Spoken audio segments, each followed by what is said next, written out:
It was 10 p.m. A woman was slicing cucumbers in the kitchen, but the sound of the lock turning scared her. Then the door slowly opened and her daughter walked in. The girl was soaked through, like she had been through something awful. The stepmom gripped the knife in her hand, too frightened to turn around. Just then the girl suddenly spoke and called out Mom. Hearing that, the stepmom couldn't stop trembling because her daughter had been dead for a long time. But every night at 10, Lisa would come home right on time, and every time she came back, she would stand at the kitchen doorway for a while. Seeing the stepmom ignore her, Lisa could only walk back to her room in disappointment. But before closing the door, she gave the stepmom a resentful look. After hearing Lisa close the door, the stepmom hurried to hide under the table. But when she looked up, the door was open a crack. Lisa's cold stare made the stepmom feel both scared and regretful. If only she had gone to pick Lisa up earlier that night 7 days ago, none of this would have happened. That night it was raining, and by the time Lisa finished evening study, it was already 10. Not seeing the stepmom, she had to walk home alone with her backpack. Just then a car pulled over by the road. Lisa recognized it was the neighbor from downstairs and got in without suspicion. Little did she know that neighbor was a twisted killer. As soon as they entered the stairwell,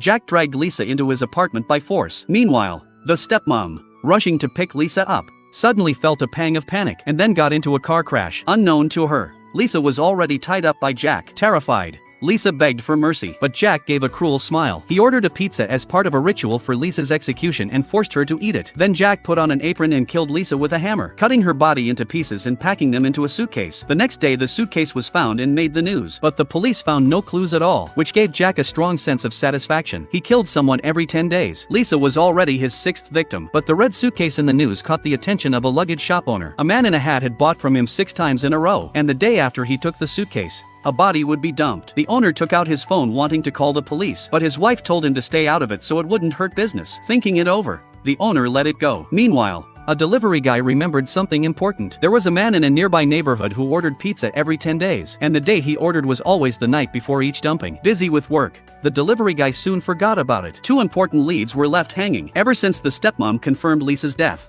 she had been on edge every day. Whenever Lisa came home, she would grab a cross and hide under the table. But then the lock turned again. Seeing it was her husband, the stepmom breathed a sigh of relief. She rushed over and told him Lisa was back. Seeing his wife's terrified face, the husband immediately became furious. He shoved open Lisa's bedroom door, but there was nothing inside. The stepmom looked stunned. She had clearly seen Lisa go in. Then the husband said how much he wanted to see his daughter again, complaining that his wife had never treated Lisa as her own. His words made the stepmom feel wronged. Even though she was a stepmom, she had never mistreated Lisa. Yet Lisa kept coming back every night to scare her. Unknown to them, downstairs Jack was cleaning the blood he had spilled while killing Lisa. But just then the doorbell rang. Jack cautiously opened the door a crack, only to see a big man standing outside. Carl told Jack to move his car downstairs right away, afraid his murder would be exposed. Jack slammed the door open